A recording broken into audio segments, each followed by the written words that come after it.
LATD Nation, man, what's good with y'all? This is your boy King J. And this is RG from the 843, and we are back in here again looking at the details of Everybody Still Hates Chris. The, I wouldn't say long-awaited, very unexpected sequel to a show that many people our generation hold near and dear. Everybody Hates Chris. If you were a kid growing up in the 2000s and 2010s, this is a show that is still very, very much highly touted and very much referenced and quoted in everyday life. You know, people still talk about, hey, little dude from across the street, let me hold it down. Of course. No, but this show right here holds a special place in a lot of people's hearts. This was a show that, especially if you were watching Nick at Night, this was like a show like you watched every single night, like weekdays, like, or weeknights really. You come home from school, you just you just sit down, relax or whatever, and there'd be an episode of that show on every single night. Multiple episodes. To this day, I have a lot of fond memories of that show. One of my favorites of all time. For some reason, I could really relate to Chris as a kid. I don't really know why. They say I was a nerd. I don't know where they get that from, but I mean... Yeah, same. I can relate to Chris. I used to get bullied too. Nah, for sure. But yeah, no, this show was great for not only its humor, but also just for the messages and just the very wholesome nature of it. It knew how to make fun of Chris Rock's... Because if you really listen to Chris Rock talk about his childhood and everything, especially in the stand-ups, the bullies were way, way worse in real life than they make it out in the show. Oh, yeah. And I applaud the fact that Chris Rock was able to turn that situation into a positive and really kind of make that into his benefit, because the stories that he tells is like he really, really went through it. Like it was bad. Oh yeah. Because one of the things the show, not to cut you off, one of the things that the show doesn't depict is that the real reason he dropped out was because of how bad the bullying was. That's why. I don't blame him. Yeah, no, for real. I don't blame him. Because the thing is that the show is set in the 80s. Well, both shows really, but in reality, he was really a teen from like the 70s to the early 80s. Yeah. Yeah, I remember watching Comedy Hype. Shout out Comedy Hype on YouTube. They were really like documenting Chris Rock's history and his childhood and everything, and they did like everything that was accurate with the show compared to his actual life. And it was like, I ain't gonna lie, I felt bad for him watching the show and just hearing about his childhood, his upbringing, because around that time, being bused to school was a huge priority or problem. He said in one of his specials that he got bused to a neighborhood that was worse than the one he lived in. Yeah, saying like they didn't really have much money, but they have more money than them. Yeah, I know exactly what you're talking about. Now we can't repeat the whole thing word for word, but I mean, it's a legendary stand-up special for sure. Very, very young Chris Rock for sure. But yeah, oh yeah, that's the reason why he's one of my favorite comedians of all time. He's in my top 5 personally. He is my personal favorite comedian of all time. I'm a huge Chris Rock fan. There you go. So now y'all know. And then seeing Everybody Hates Chris for like the first time when I was a kid, I related to Chris so heavily at the time. Just except for certain circumstances, but like the whole nerd thing, and kind of being quirky and everything, and people thinking you're weak, and then because I was skinny back in the day. Don't laugh, but anyway, nigga, I said don't laugh. Like, my fault. I thought you was talking to them. I was talking to me. Yeah, I know, I'm just messing with you. You was looking at the camera, so yeah. I mean, yeah, y'all don't laugh neither.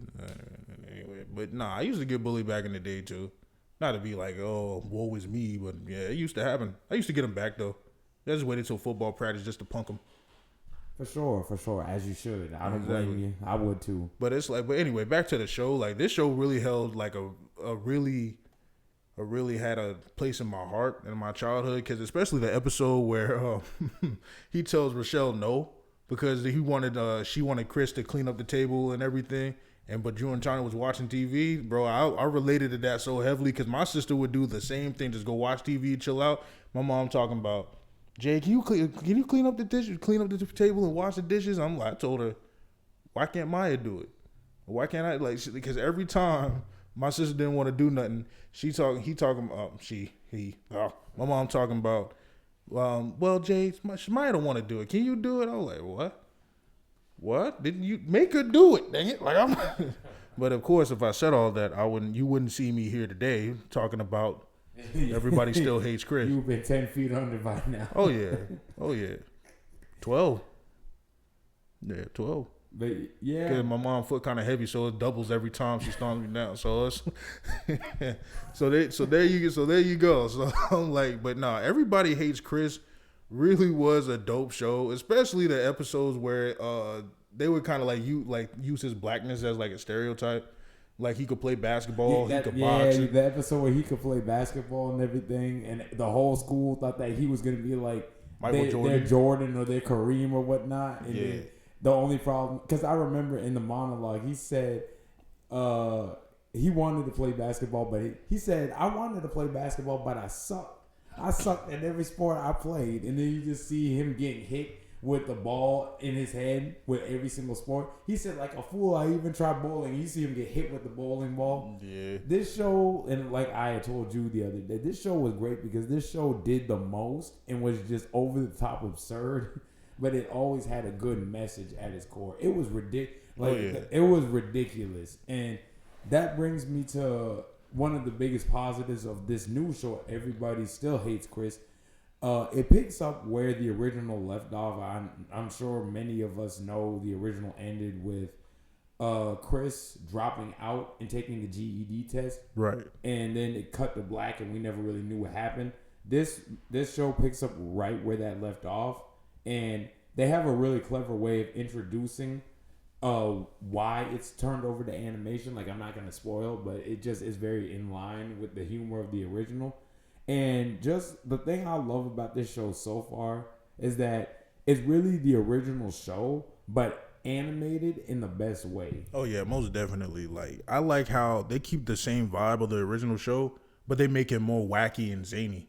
Yeah, it's just more over the top ridiculous. It's just like gone fully into being just this surreal, almost kind of like show. It's gotten very out there, even more so than it originally was. Right, and that really does fit the tone of the whole show. Like, I just enjoyed like okay, so for example, there's a moment where Chris is just talking to like graffiti on a wall or something. And then there's like an episode where he's like in Drew's shadow. Literally. He literally is in his shadow to the point where people can't even see him.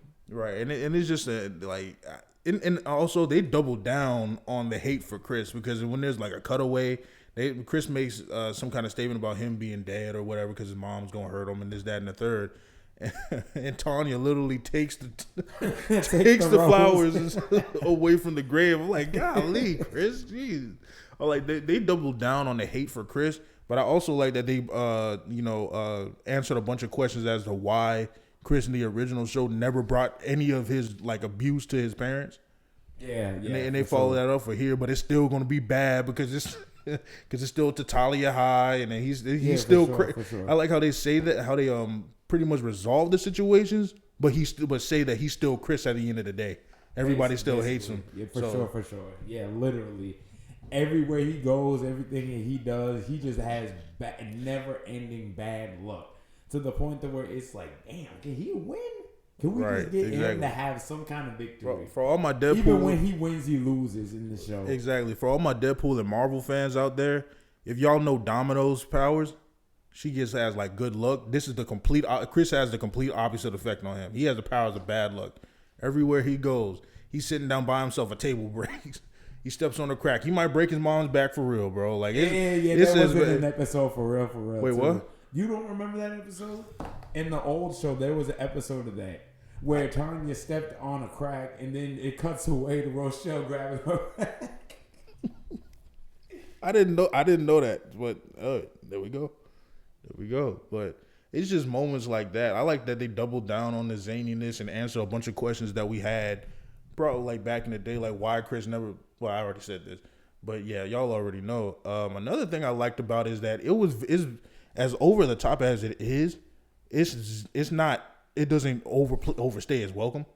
You feel me? The zaniness doesn't overstay its welcome. Yeah, for sure. It doesn't go to a level where it's just ridiculous. Like, it's ridiculous, but it restrains itself. Exactly. There's very much. It doesn't lose the heart. Exactly. It's just a very much like a balance. There's a balance there. Because my biggest worry when we mentioned this in the trailer review, I remember saying that I was afraid that was going to be like this year's animated version of Good Times. Rest in peace, John Amos, by the way. But I was for sure. Yeah, rest in peace. Because it was a big controversy about it being super stereotypical and just bad overall, like a Tyler Perry movie on crack. So I'm like, that's the biggest thing that I had with this show, and it was more so with this one because this is set in the 80s, like the pure, the prime of the crack epidemic and everything like that. It would have been really easy for them to just dumb this down and turn this into just ignorant. Right, Just turn this into just stereotypical, just ignorant representation of black people that we get all the time. But God forbid we get represented as something other than that, right? Right, exactly. Shoot, maybe one of these days we might get portrayed as a black samurai, and maybe people will be happy. Anyways, I ain't letting that go.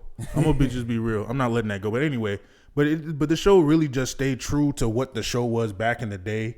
And of course, it's produced by Tyler James Williams and Chris Rock, of course, and narrated. So I think he was like of course he had big creative control over it, and I'm glad that he still kept it true to what the original show was and just doubled down on the wackiness that the original show had. Exactly, that's all they needed to do, really. Because when this trailer first came out, I didn't know what to expect because I only saw a few clips of it, so we didn't really get an idea of what it was going to be. So I was worried that they were going to just lose the heart and lose the soul, and it was just going to be just ridiculous, just wouldn't have the same things about the original that made it great. But I'm glad to see that it's intact. It really was just what I wanted without me even realizing what I wanted.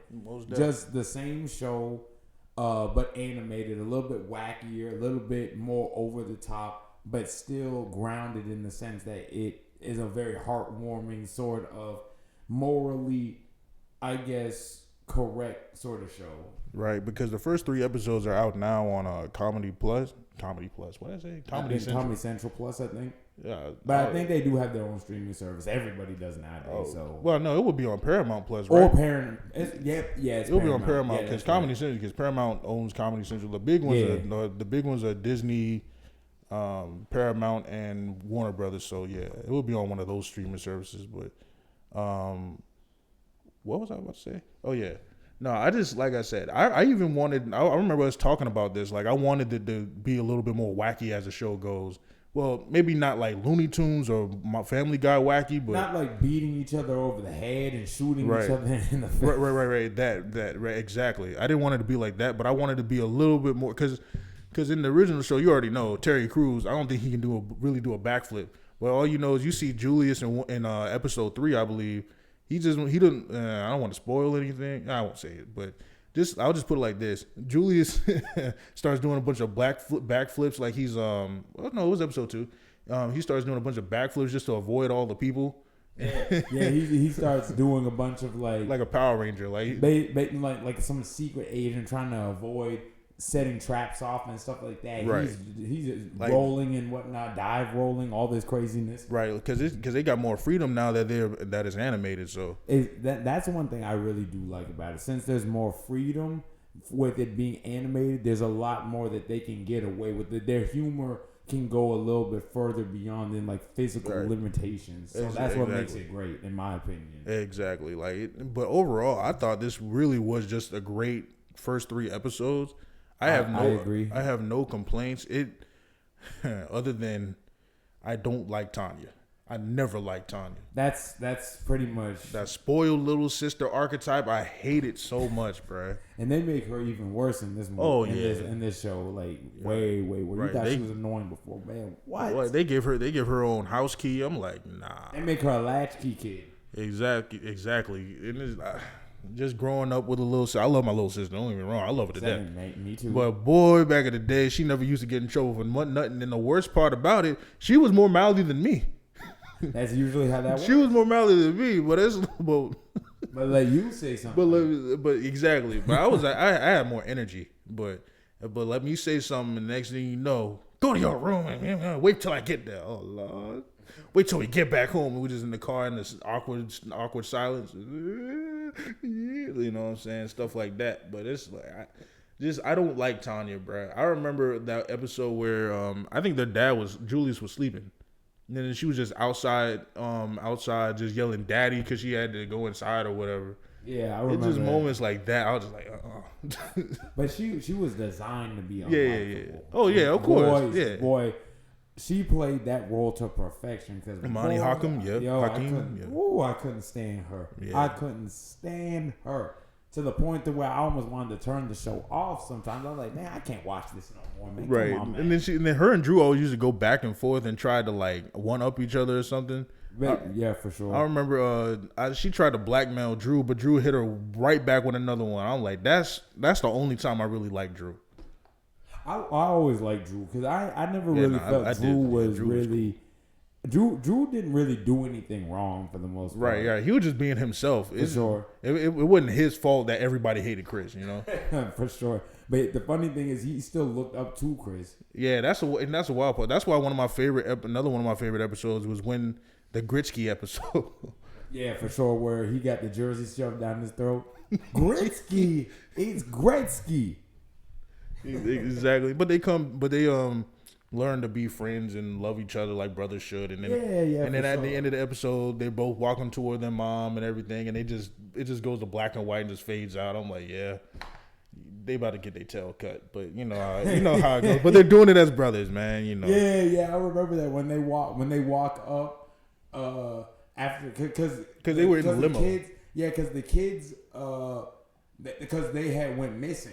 Mm-hmm. Supposedly because they never showed up to school, so they had the cops and everything. They had the neighborhood, and they were like, "Okay, so you go here, you go there, you go there."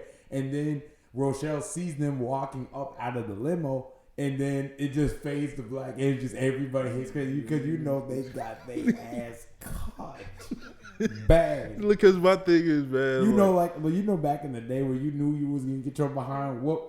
So the whole day you was at school, you just walking around low energy and everything. Hey, bro, what's the matter, bro? Man, I'm in trouble, man. Like, exactly. It would be worse when the people would call your mom. No, that's what I'm saying.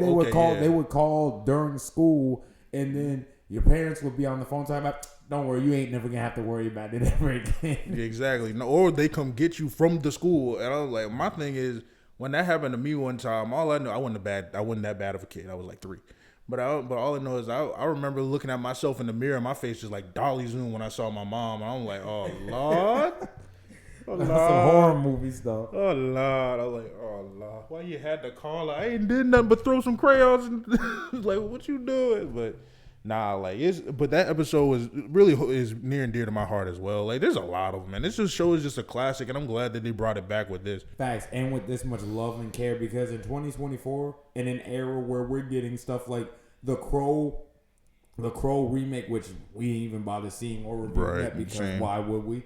But yeah, when being in an era that we're in where it seems like Hollywood cares even less about bringing stuff back and doing it with love and care and creativity and passion, it's just a breath of fresh air to see something, especially that we love and we revere this much, get a second win like this. And for it to be this good, as unexpectedly good as it is, I'm just looking forward to more. I hope that this continues to be quality, and I just hope that Chris Rock and the cast crew, they get to tell the story that they're intending to tell with this, because I really want to see how they're going to, I guess, tell the story of how he ended up becoming a comedian in the first place. I really like that this is going beyond what we originally knew the show to be in the original narrative. So I really want to see what they do with it.